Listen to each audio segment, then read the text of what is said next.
Undang-undang kesehatan ini adalah undang-undang yang di dalam ketentuan umum kesehatan saja sudah definisinya aneh. Kesehatan adalah keadaan sehat seseorang, baik fisik, jiwa, dan sosial. Bukan sekedar terbebas dari penyakit untuk memungkinkan produktivitas hidup. Jadi larinya kepada produktivitas orang, mengandung nilai ekonomi apa tidak. Jadi ini adalah konsep industri, industrialisasi terhadap tubuh manusia.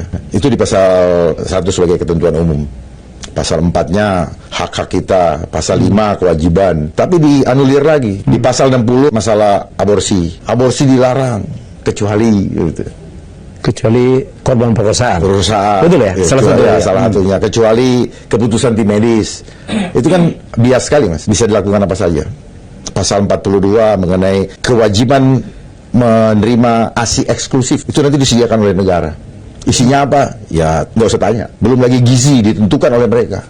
ASI eksklusif kan ASI dari ibu maksudnya. Ya, ASI dari ibu, ASI eksklusif itu. Nah, ASI eksklusif ketika ibunya sudah dikasih kimia jadi nggak eksklusif. Ada kemungkinan itu. Di undang-undang ini sudah disebutkan dari mulai kandungan ibu belum lahir. Alasannya kesehatan ibu yang diperdulikan, padahal arahnya kepada janin yang ada di dalam tubuh. Nah, setelah dia lahir, ada kategori bayi, anak, remaja, dewasa, dan lanjut usia. Semua dikuasai oleh mereka sampai mati.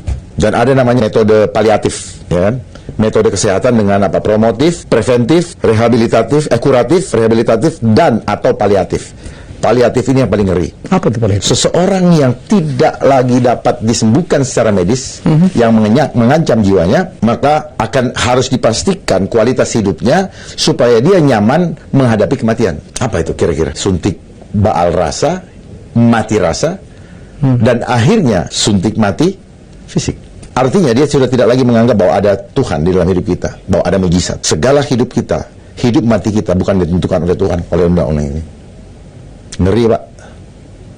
Bapak mau nanti jadi korbannya. Bapak mau anak-anak Bapak.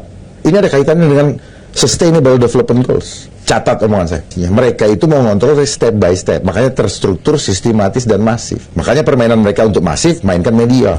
Supaya nanti itu juga menjadi persyaratan untuk KLB. Bahwa di sini laporannya begini, di sini laporannya.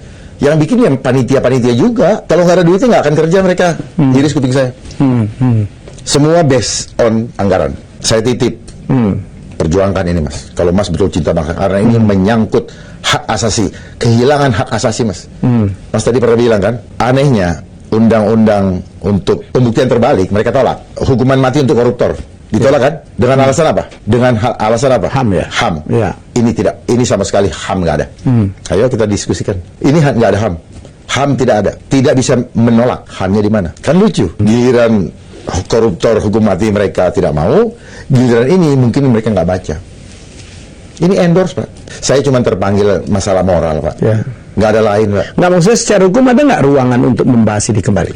Saya nggak paham di MK. Saya bukan tata negara, saya bukan, nggak ngerti saya. Bisa digugat di MK.